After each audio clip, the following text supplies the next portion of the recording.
Hello everyone, welcome to today's class. Financial accounting का आज हम पार्ट 19 डिस्कस करने वाले हैं। आज देखो हम बात करेंगे प्रोविज़न और रिजर्व्स के बारे में। इनको अगर मैं पहले आपको सिंपल टर्म्स में समझाऊं तो देखो, अपने घर में भी ऐसा होता है ना कि हम कुछ चीज़ों के लिए पैसा अलग निकाल के रखते हैं। जैसे मान लो हमें पता है कि हर महीने इलेक्ट्रिसिटी का बिल आता है, तो उसके लिए हम पैसा जो है वो अलग से निकाल के रख लेते हैं। ठीक है। हर महीने राशन का सामान आता है, उसके लिए हम पैसा अलग से निकाल के रखते हैं। हर महीने हमारे कुछ ना कुछ फ्रूट्स वेजिटेबल्स का खर्चा होता है, उसके लिए हम पैसा निकालते हैं। देखो, कुछ पैसा तो ऐसा होता है जो हम कोई पर्टिकुलर चीज़ के लिए निकालते हैं, जो हमें पता है कि ये खर्चे होंगे ही होंगे। जैसे इलेक्ट्रिसिटी का बिल हर महीने आता है तो हमें पता है कि आएगा ही आएगा। फ्रूट्स वेजिटेबल्स इनका खर्चा हर महीने होता है तो होगा ही होगा, ये हमें पता है। ठीक है। बट कुछ पैसा हम अलग से और भी निकाल के रखते हैं, ताकि फ्यूचर में अगर कोई ऐसी सिचुएशन आ जाए जिसका अभी हमें पता नहीं है, देखो कुछ भी हो सकता है, तो उस केस में वो पैसा हमारे हेल्प के लिए हो। ठीक है। तो यानी कुछ पैसा हम निकालते हैं ऐसी लायबिलिटीज़ के लिए जो हमें पता है कि ये अराइज होनी है। कुछ पैसा हम निकालते हैं ऐसी चीज़ों के लिए जिसका अभी हमें पता नहीं है। तो ये जो पहले वाला पार्ट है ना, ये तो है प्रोविज़न, और दूसरे वाला पार्ट है रिजर्व। अब इसी कंसेप्ट को आप बिजनेस के पॉइंट ऑफ व्यू से लेके चलो। बिजनेस में आपकी कुछ नॉन लायबिलिटीज़ होती है। नॉन लायबिलिटीज़ क्या हैं? यानी जिनके बारे में आपको पहले से पता है। जैसे मान लो आपको पता है कि हर साल आप सामान उधार में बेचते हो, तो आपके डेटर्स होते हैं। अब कुछ डेटर्स ऐसे होते हैं जो पैसा नहीं दे के जाते हैं। अब ये हर साल होता है, यानी कुछ ना कुछ बैड डेट्स आपके हर साल हो जाते हैं। तो आप इनके लिए कुछ पैसा पहले ही अलग से निकाल देते हो कि हमें पता है कि इतना पैसा हमारा डूब सकता है, तो उसके लिए आप क्या बनाते हो? प्रोविज़न बनाते हो। वहीं कुछ लायबिलिटीज़ आपकी अननोन है। अननोन मतलब देखो, बिजनेस के अंदर कभी भी कुछ भी हो सकता है। मान लो कोई मेजर भूकंप आ गया, कुछ आ गया, तो उस केस में क्या है कि आपकी बिजनेस की पोजीशन जो है वो डाउनफॉल ना हो, इसके लिए आप कुछ अलग से पैसा निकाल के रखते हो, जिसको हम बोलते हैं रिजर्व। ठीक है। तो प्रोविज़न जो बनते हैं वो नॉन लायबिलिटी के लिए बनते हैं, रिजर्व जो है वो अननोन लायबिलिटी के लिए बनते हैं। अब हम इनको डिस्कस करते हैं। तो प्रोविज़न का मतलब देखो आपको दिया हुआ है कि अमाउंट जो आपने रिटेन कर लिया है किसी नॉन लायबिलिटी के लिए। ठीक है। अब देखो, ये लायबिलिटी तो है, लेकिन इसकी एग्जैक्ट अमाउंट हमें नहीं पता है, ये चीज़ इंपॉर्टेंट है। यानी हमें पता है कि हर साल हमारे डाउटफुल डेट्स होते हैं, बट हमें ये नहीं पता है कि एग्जैक्टली कितनी अमाउंट होगी। अगर आपको कोई चीज़ का एग्जैक्ट पता है ना कि भाई इतना रुपया होगा, तो फिर वो आपकी लायबिलिटी ही है। फिर आपको उसके लिए प्रोविज़न बनाने की क्या ज़रूरत है? वो तो फिर आपकी लायबिलिटी ही दिखाई देगी।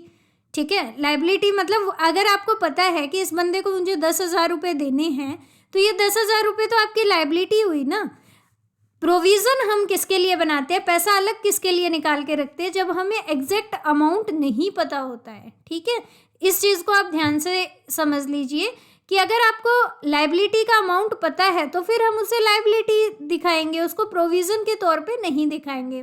प्रोविज़न हम बनाते हैं नॉन लायबिलिटी के लिए, यानी जिनका हमें पता है बट अमाउंट एग्जैक्ट नहीं पता है, हम सिर्फ एस्टिमेट लगा सकते हैं। ठीक है। फिर देखो, प्रोविज़न एक चार्ज अगेंस्ट प्रॉफिट होता है। देखो, चार्ज अगेंस्ट प्रॉफिट और एप्रोप्रिएशन, ये दो चीज़ें होती हैं। चार्ज अगेंस्ट प्रॉफिट का मतलब है कि आपको बनाना ही बनाना है, और इसको आप कैसे लेते हो? प्रॉफिट एंड लॉस अकाउंट पे दिखाते हो। ठीक है। और जो एप्रोप्रिएशन होता है ना, एप्रोप्रिएशन ऑफ प्रॉफिट, एप्रोप्रिएशन का मतलब होता है बंटवारा। तो जैसे रिजर्व हम बनाएंगे तब मैं आपको ये चीज़ बताऊंगी, तो ये जाते हैं P&L एप्रोप्रिएशन अकाउंट से। ठीक है। तो यानी जो चार्ज अगेंस्ट प्रॉफिट है उसको हम P&L में शो करेंगे। प्रोविज़न भी आपका चार्ज अगेंस्ट प्रॉफिट है, और इससे होता क्या है, आपके प्रॉफिट जो है वो कम हो जाएंगे जितना आप प्रोविज़न बनाओगे उतना। और आप प्रोविज़न को शो कहाँ करते हो? बैलेंस शीट में। देखो, या तो एसेट में से माइनस करके शो करते हैं। जैसे मान लो आपकी डेटर्स है, डेटर्स आपने दिखा दिए मान लो 1,00,000 रुपये, फिर उसमें से लेस कर दोगे प्रोविज़न फॉर बैड डेट्स, मान लो 2,000 रुपये है, तो ये माइनस कर दिया, 98,000 का बैलेंस दिखा दोगे। या दूसरा तरीका क्या हो सकता है, जैसे मान लो प्रोविज़न फॉर टैक्सेशन है, तो उसको हम मतलब बैलेंस शीट में लायबिलिटी साइड में अलग से दिखाते हैं। तो दोनों तरीके से प्रोविज़न आपका दिखाया जा सकता है। एसेट में से माइनस करके भी दिखाया जा सकता है और अलग से लायबिलिटी में भी दिखाया जा सकता है। देन देखो, प्रोविज़न बनाने का एक फ़ायदा ये भी है कि इससे इक्विटेबल डिस्ट्रीब्यूशन हो जाता है खर्चों का। जैसे मान लो आपको पता है एक मशीन है, आपने खरीदी है, वो मशीन मान लो 10 साल चलने वाली है। अब आपको ये पता है कि इसके ऊपर रिपेयर का खर्चा होगा, कितना होगा एग्जैक्ट अमाउंट नहीं पता है, बट एस्टिमेट आप लगा लेते हो। मान लो हमें ये पता लगता है कि पूरे 10 साल के अंदर इसके ऊपर 10,000 रुपये का खर्चा हमारा बनेगा, ठीक है। अब देखो मैं क्या करती हूँ, 1,000 रुपये पहले साल से निकालना शुरू कर देती हूँ, तो 10 सालों में मेरे पास 10,000 रुपये हो जाएंगे। इससे क्या है, अगर मैं एक साल में 1,000 का प्रोविज़न बनाऊंगी तो ये 10,000 का बर्डन मेरे पास एकदम नहीं आएगा, क्योंकि आपको पता है कि रिपेयर जैसे जो चार्जेस हैं वो नई मशीन पे नहीं लगते हैं। मशीन जैसे जैसे पुरानी होगी वैसे वैसे चार्जेस बढ़ेंगे। तो हो सकता है 5 साल तो आपको मशीन के रिपेयर करानी ना पड़े और लास्ट के 5 सालों में फिर आपको ज़्यादा पैसा लगाना पड़े। लेकिन अगर आप इसका प्रोविज़न बनाते रहोगे साल दर साल, तो उससे क्या है कि आपके जो एक्सपेंसेस है उसको इक्वली डिस्ट्रीब्यूट करने में हेल्प मिलेगी, कि बाद के सालों में बर्डन जो है वो इकट्ठा नहीं आएगा, ठीक है। देन देखो प्रोविज़न किस कन्वेंशन के अकॉर्डिंग बनाए जाते हैं, तो कन्वेंशन ऑफ कंजर्वेटिज्म, जिसको हम प्रूडेंस भी बोलते हैं, ये हमने बहुत डिटेल से डिस्कस किया था, उसके अकॉर्डिंग जो आपके प्रोविज़न है वो बनाए जाते हैं। कन्वेंशन ऑफ कंजर्वेटिज्म ये कहता है कि फ्यूचर के प्रॉफिट्स को आप इग्नोर कर दो, लेकिन फ्यूचर के जो भी लॉसेस होने वाले हैं या जो भी खर्चे होने वाले हैं उसको आप कंसिडर करते हो, ठीक है। तो उसी कन्वेंशन के अकॉर्डिंग हम प्रोविज़न बनाते हैं, ठीक है। देन देखो एग्जाम्पल दिए हैं प्रोविज़न के, ये तो सिंपल है। जैसे प्रोविज़न आप डेप्रिसिएशन के लिए बना सकते हो, टैक्सेशन के लिए बना सकते हो, डाउटफुल डेट्स के लिए बना सकते हो, डिस्काउंट ऑन डेटर्स के लिए बना सकते हो, रिपेयर्स के लिए बना सकते हो। तो इन सब चीज़ों के लिए, इन सब नॉन लायबिलिटीज़ के लिए आप प्रोविज़न बनाते हो। देन बात आती है रिजर्व का मीनिंग क्या होता है। देखो मैंने जैसा आपको बताया, रिजर्व मतलब आप अपना प्रॉफिट साइड में निकाल के रख रहे हो किसी अननोन लायबिलिटी के लिए। ये बहुत इंपॉर्टेंट है कि वो लायबिलिटी आपको अभी पता नहीं है कि होगी या नहीं होगी, बट वो अननोन है अभी के लिए, हो सकती है फ्यूचर में। देखो बिजनेस में कभी भी कुछ भी हो सकता है ना, तो अननोन लायबिलिटी के लिए आपके पास पैसा होना चाहिए, यानी कोई भी सिचुएशन आ जाए उससे टैकल करने के लिए आपके पास फंड होने चाहिए। रिजर्व देखो ये चार्ज अगेंस्ट प्रॉफिट नहीं होते, ये एप्रोप्रिएशन है प्रॉफिट का, कि आपके पास एक्सेस पैसा बच गया तो अब आप इसको बंटवारा करके क्या कर रहे हो, रिजर्व में ट्रांसफ़र कर रहे हो, ठीक है। अब ये profit and loss appropriation account में आएगा। जैसे मैंने आपको बताया था provision profit and loss account में आता है, ये profit and loss appropriation account में आएगा, और इसको हम लायबिलिटी साइड में शो करेंगे। रिजर्व एंड सरप्लस हेडिंग होती है। देखो बैलेंस शीट का परफॉर्मा आपको ज़रूर से करना है, क्योंकि उस पर एग्जाम में क्वेश्चन आते हैं। तो रिजर्व एंड सरप्लस जो है हेडिंग, उसके अंडर हम रिजर्व्स को दिखाते हैं, ठीक है। रिजर्व्स को आप रिटेन्ड अर्निंग भी बोलते हो। रिटेन्ड अर्निंग का मतलब क्या होता है, जिस अर्निंग को रिटेन कर लिया गया बिजनेस में, यानी बिजनेस में वापस रख लिया गया है। जैसे आपको पता है जितना प्रॉफिट कंपनी कमाती है, ये ज़रूरी नहीं कि वो सारा का सारा एज अ डिविडेंड डिस्ट्रीब्यूट करे, तो जितना डिविडेंड डिस्ट्रीब्यूट कर दिया वो हटा दो, बाकी जितना पैसा बिजनेस के पास बच गया वो क्या है, उसकी रिटेन्ड अर्निंग है, वो उसने बिजनेस में वापस इन्वेस्ट कर लिया, और इसी को हम अनडिस्ट्रीब्यूटेड प्रॉफिट भी बोलते हैं, ठीक है। अनडिस्ट्रीब्यूटेड प्रॉफिट हो गया ना, कि डिविडेंड के तौर पे इसको डिस्ट्रीब्यूट नहीं किया, तो ये अनडिस्ट्रीब्यूटेड है। फिर देखो रिजर्व की अमाउंट को आप बाहर भी इन्वेस्ट कर सकते हो। जैसे मुझे एक बात बताओ, हमारे घर में भी हम कुछ पैसा इमरजेंसी के लिए रखते हैं, कुछ ऐसी चीज़ों के लिए जिसका हमें पता नहीं है कि हम कहाँ यूज़ करेंगे। अब वो पैसा आप अपने हाथ में भी रख सकते हो। ये भी हो सकता है कि हम क्या ऐसी जगह रख लेते हैं कि जहाँ पैसा सेफ रहे और जल्दी से अगर हमें पैसे की ज़रूरत हो तो हम निकलवा सकें। जैसे मैंने मान लो किसी बैंक के अंदर रख दिया, एफडी करवा दी बैंक के अंदर, तो यानी मैं जो रिजर्व की अमाउंट है उसको बाहर इन्वेस्ट कर सकती हूँ। तो रिजर्व की अमाउंट को जब हम बाहर इन्वेस्ट करते हैं तो उसको रिजर्व फंड या फंड बोलते हैं।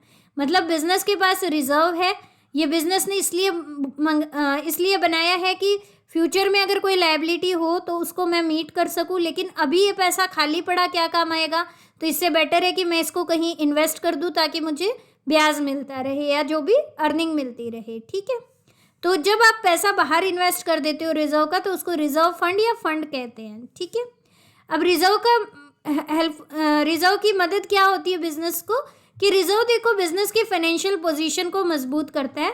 बिल्कुल वैसे ही जैसे अगर आपके पास पैसा पड़ा है एक्स्ट्रा निकाल के, तो वो क्या है, आपकी फाइनेंशियल पोजीशन को स्ट्रॉन्ग करता है, ठीक है। उसी तरह से बिजनेस के पास अगर रिजर्व है तो बिजनेस जो है वो फ्यूचर की लायबिलिटीज़ को अच्छे से मीट कर पाएगा और उसकी फाइनेंशियल पोजीशन भी स्ट्रॉन्ग दिखती है, ठीक है। देन देखो टाइप्स ऑफ रिजर्व्स की बात करते हैं। रिजर्व कितने तरीके के होते हैं, तो रेवेन्यू रिजर्व और कैपिटल रिजर्व, दो तरह के रिजर्व होते हैं। रेवेन्यू रिजर्व देखो वो रिजर्व है जो कि profit in loss account revenue profit से बनता है। कैपिटल रिजर्व जो है वो कैपिटल प्रॉफिट से बनता है।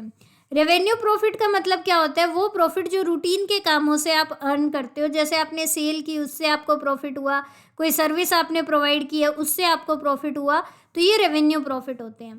कैपिटल प्रॉफिट क्या होते हैं, जो बिजनेस की रूटीन की एक्टिविटीज से नहीं होते। जैसे मान लो कोई आपने फिक्स्ड एसेट सेल की, अभी आपका काम थोड़ा ही है फिक्स्ड एसेट सेल करना, बट मान लो उससे आपको कोई प्रॉफिट हो गया, तो वो क्या होगा, कैपिटल प्रॉफिट। इसी तरह से मान लो आप कोई शेयर इशू करते हो, प्रीमियम पे इशू करते हो, तो उसमें भी क्या है, अब शेयर इशू करना कोई रूटीन की एक्टिविटी तो नहीं है, तो वो भी क्या होगा, कैपिटल प्रॉफिट। तो कैपिटल प्रॉफिट से बनता है कैपिटल रिजर्व। अब रेवेन्यू रिजर्व आगे दो पार्ट में क्लासीफाई होता है, जनरल रिजर्व और स्पेसिफिक रिजर्व, इनको हम अभी पढ़ेंगे।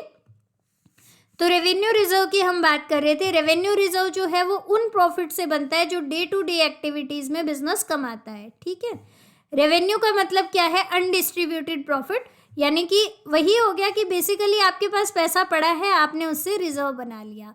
रेवेन्यू प्रॉफिट से हमने बनाया, यानी डे टू डे एक्टिविटीज से बनाया है।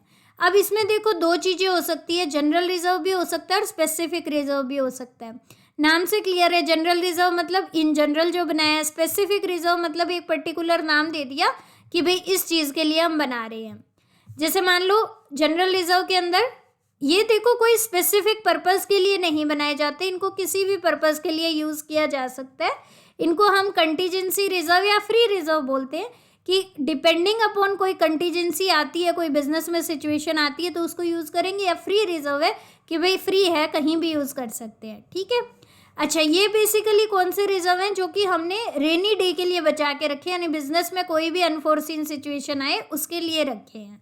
अब जनरल रिजर्व को आप कहाँ शो करते हो, ओनर्स इक्विटी हेडिंग के अंदर, मतलब या हम आपको बैलेंस शीट अगर हम करेंगे ना, तो बैलेंस शीट की परफॉर्मा में ज़्यादा क्लियर होगा कि जनरल रिजर्व कहाँ शो होता है, ठीक है। अच्छा, अब स्पेसिफिक रिजर्व की बात करें तो ये कोई स्पेशल पर्पस के लिए बनते हैं। जैसे इसके एग्जांपल है डिविडेंड इक्विलाइजेशन रिजर्व, कि देखो आपका प्रॉफिट आपको पता है किसी साल बढ़ता है किसी साल कम होता है, तो आपका डिविडेंड जो है वो हर साल ऑलमोस्ट इक्वल रहे, ऐसा हर कंपनी चाहती है, क्योंकि इससे अच्छा सिग्नल जाता है कि जो कंपनी है वो स्टेबल है। तो अगर आप अपने डिविडेंड को इक्विवेलेंट रखना चाहते हो तो कंपनी क्या करती है, जिस साल में ज़्यादा प्रॉफिट होते हैं ना, तो उससे एक रिजर्व क्रिएट कर लेती है, ताकि अगर किसी साल में कम प्रॉफिट हो तो इस रिजर्व से पैसा निकाल के हम डिविडेंड जो है वो उतना ही दे पाएँ।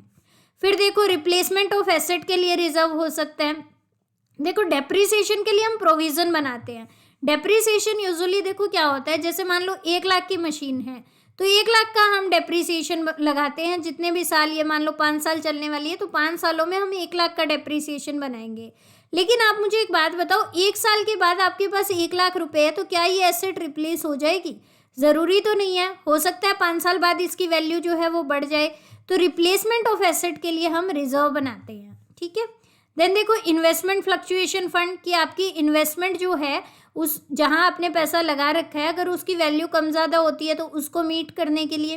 वर्कमैन कंपनसेशन फंड, मान लो कोई इमरजेंसी सिचुएशन हो जाए किसी वर्कमैन के साथ तो उससे डील करने के लिए, उसको कंपनसेट करने के लिए। डिबेंचर रिडम्पशन रिजर्व के डिबेंचर आपको रिडीम करने हैं।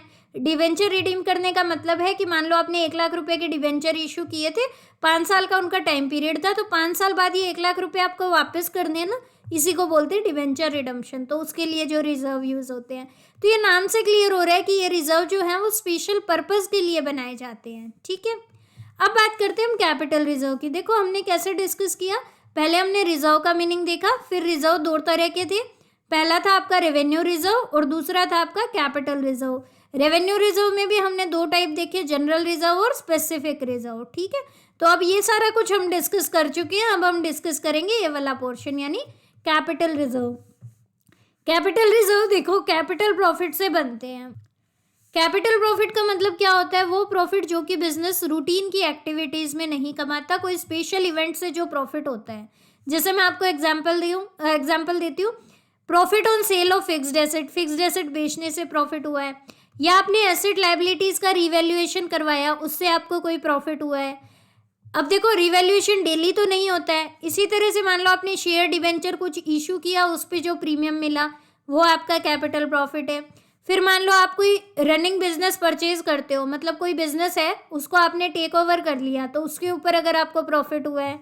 अगर इनकॉर्पोरेशन ऑफ कंपनी से पहले का कोई प्रॉफिट है, मतलब कंपनी जब बनी है उसको बोलते हैं हम इनकॉर्पोरेशन, उससे पहले का प्रॉफिट है तो वो भी कैपिटल प्रॉफिट है, क्योंकि ये भी बिजनेस की डेली एक्टिविटी का नहीं है। देन देखो फॉरफिटेड शेयर है, मान लो कोई शेयर थे आपने इशू किए, उस पर आपको कॉल या अलॉटमेंट मनी कुछ रिसीव नहीं हुआ तो आप शेयर फॉरफिट कर लेते हो। फॉरफिटेड शेयर को अगर आप दोबारा इशू करते हो तो उस पर जो प्रॉफिट होता है वो भी कैपिटल प्रॉफिट है। इसी तरह से डिबेंचर को जब आप रिडीम कर रहे हो उस टाइम पे आपका प्रॉफिट हो रहा है तो वो भी आपका कैपिटल प्रॉफिट है। तो बेसिकली कैपिटल प्रॉफिट मतलब जो रूटीन की एक्टिविटीज से नहीं होते हैं, ठीक है। तो कैपिटल प्रॉफिट से हम क्या बनाते हैं, कैपिटल रिजर्व्स बनाते हैं।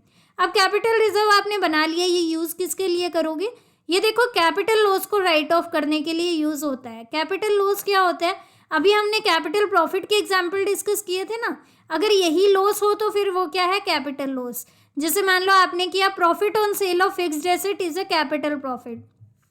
अगर फिक्स्ड एसेट बेचने पे आपको लॉस हो जाए तो वो क्या होगा, कैपिटल लॉस। इसी तरह से profit on revaluation of asset and liabilities, ये आपका कैपिटल प्रॉफिट है। अगर आपको रिवैल्यूएशन पे लॉस हो जाए तो वो कैपिटल लॉस होगा, ठीक है। तो यानी कैपिटल लॉस को राइट ऑफ करने के काम आता है। इसके अलावा आप इससे फुल्ली पेड बोनस शेयर भी इशू कर सकते हो। यानी बोनस शेयर इशू जब हम करते हैं, बोनस शेयर क्या होते हैं, मान लो 100 शेयर अभी आपने इशू कर रखे हैं।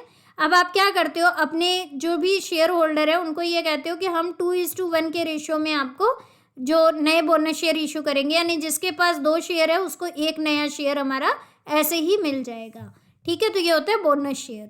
अब देखो कैपिटल रिजर्व जो है उसमें से हम जनरली डिविडेंड नहीं देते हैं, कैश डिविडेंड हम पे नहीं करते। बोनस शेयर हम इशू करते हैं बट कैश डिविडेंड हम नहीं देते हैं। तो कैपिटल रिजर्व को फिर यूज़ कैसे करोगे आप, डिविडेंड डिस्ट्रीब्यूशन के लिए आप कर सकते हो, बट ये 3 कंडीशन जो है ये पूरी होनी ज़रूरी है। मतलब इन जनरल अगर आपसे पूछा जाए क्या कैपिटल रिजर्व को कैश डिविडेंड के लिए यूजुअली यूज़ किया जाता है, तो नहीं किया जाता है, बट कुछ केसेस में आप कर सकते हो अगर ये तीनों कंडीशन पूरी होती है तो पहली कंडीशन तो ये है कि आर्टिकल के अंदर ऐसी कोई रिस्ट्रिक्शन नहीं होनी चाहिए। आर्टिकल्स और मेमोरेंडम ये 2 इंपॉर्टेंट डॉक्यूमेंट होते हैं, आपने पढ़ा होगा इसके बारे में। तो जो कंपनी के आर्टिकल्स हैं उसके अंदर ऐसी कोई मनाही नहीं होनी चाहिए कि भाई आप डिविडेंड नहीं दे सकते हो।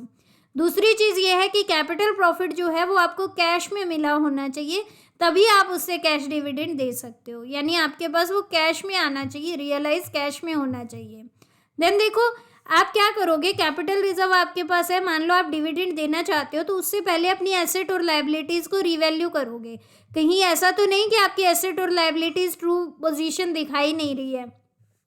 अगर रिवैल्यूएशन करने के बाद भी आपके पास ये प्रॉफिट बचता है तो ही आप इससे डिविडेंड जो है वो डिस्ट्रीब्यूट कर सकते हो, फाइन। तो ये तीनों कंडीशन अगर पूरी होती है तो कैपिटल रिजर्व को आप यूज़ कर सकते हो डिविडेंड डिस्ट्रीब्यूशन के लिए। अब देखो हम लास्ट टॉपिक आज का सीक्रेट रिजर्व। सीक्रेट रिजर्व क्या होता है, ये वो पैसा है जो आपकी मम्मी गद्दे के नीचे दबा के रखती है और किसी को बताती नहीं है। मतलब क्या है, सीक्रेट है ये रिजर्व, यानी किसी को इसके बारे में पता नहीं है, डिस्क्लोज नहीं है ये अमाउंट। इसका मतलब क्या है, देखो सीक्रेट रिजर्व वो रिजर्व होता है जो बैलेंस शीट से डिस्क्लोज नहीं होता है, यानी जिसको हम बैलेंस शीट में नहीं दिखाते। सीक्रेट रिजर्व आपकी मदर कैसे बनाती हैं, अगर आपने ध्यान दिया हो, वो क्या करती हैं, ये दिखाती है कि मेरे पास पैसा नहीं है, अपनी एसेट को कम करके दिखाती है, लायबिलिटीज़ को बढ़ा के दिखाती है, अरे मैंने तो सब्जी वाले को भी देने होते हैं, मैंने राशन का भी सामान लेना होता है, राइट। तो सीक्रेट रिजर्व जो है वो आप कैसे बनाते हैं, एसेट को कम करके लायबिलिटीज़ को ज़्यादा करके। इससे होता कि आपके पास पैसा बच गया ना, अब वो पैसा बच गया वही तो सीक्रेट रिजर्व है। तो ये रिजर्व जो क्रिएट किए जाते हैं, ये कैसे क्रिएट किए जाते हैं, आप एसेट को कम फिगर पे शो करते हो, कम दिखाते हो, लायबिलिटीज़ अपनी ज़्यादा दिखाते हो, और उससे आपका क्या होता है, सीक्रेट रिजर्व बन जाता है, ठीक है। या आप अपने प्रॉफिट कम करके दिखा देते हो, ठीक है। तो उससे भी क्या है कि बैलेंस शीट में दिखा रहा है 1 लाख का प्रॉफिट, ठीक है, और आपको हुआ है 2 लाख का प्रॉफिट, तो बाकी पैसा फिर आपकी जेब में, ठीक है, यानी सीक्रेट रिजर्व बन गया। देखो सीक्रेट रिजर्व अगर होता है तो इसका मतलब कंपनी की फाइनेंशियल पोजीशन जितनी बैलेंस शीट में दिख रही है उससे ज़्यादा अच्छी है। जैसे आपकी मम्मी के पास पैसा पड़े हैं, तो इसका मतलब क्या है कि अगर वो पैसा अगर आप ध्यान से देखो तो वो फाइनेंशियल पोजीशन को तो स्ट्रॉन्ग कर ही रहा है ना। यानी जितना आपकी मम्मी बता रही है आपकी फाइनेंशियल पोजीशन उससे ज़्यादा स्ट्रॉन्ग है, राइट। इसी तरह से बिजनेस जितना अपनी फाइनेंशियल पोजीशन बता रहा है उससे ज़्यादा स्ट्रॉन्ग उसकी एक्चुअल पोजीशन है, राइट। देन देखो ये रिजर्व जो है कंपनीज एक्ट 2013 के अकॉर्डिंग अलाउड नहीं है। आप सीक्रेट रिजर्व नहीं बना सकते, ये गलत है। और देखो ये रिजर्व जो है ये क्या काम करते हैं, कंपटीशन को अवॉइड करने में हेल्प करते हैं। कैसे हेल्प करते हैं, देखो अगर कोई बिजनेस है सीक्रेट रिजर्व बना रहा है, इसका मतलब उसके प्रॉफिट बैलेंस शीट में कम शो होंगे। अगर मान लो उसके प्रॉफिट बैलेंस शीट में कम शो होंगे तो लोगों को क्या लगेगा कि ये बिजनेस फायदेमंद नहीं है, इस बिजनेस में इन्वेस्ट नहीं करना चाहिए, तो कंपटीशन नहीं आएगा इस बिजनेस में, राइट। अगर कोई बिजनेस जो है वो अपने प्रॉफिट ज़्यादा दिखाएगा तो उसके इसमें क्या होगा, और भी कंपटीशन जो है और भी लोग उस बिजनेस में एंटर करेंगे, कंपटीशन बढ़ जाएगा, ठीक है। और फिर देखो सीक्रेट रिजर्व जो है वो कन्वेंशन ऑफ फुल डिस्क्लोजर का भी वायलेशन है, क्योंकि कन्वेंशन ऑफ फुल डिस्क्लोजर क्या कहती है, हर एक चीज़ डिस्क्लोज होनी चाहिए, कोई भी सीक्रेट नहीं होना चाहिए, राइट। तो ये था सीक्रेट रिजर्व के बारे में। आज के लेक्चर में इतनी इन्फॉर्मेशन है। See you in the next lecture. Thank you so much.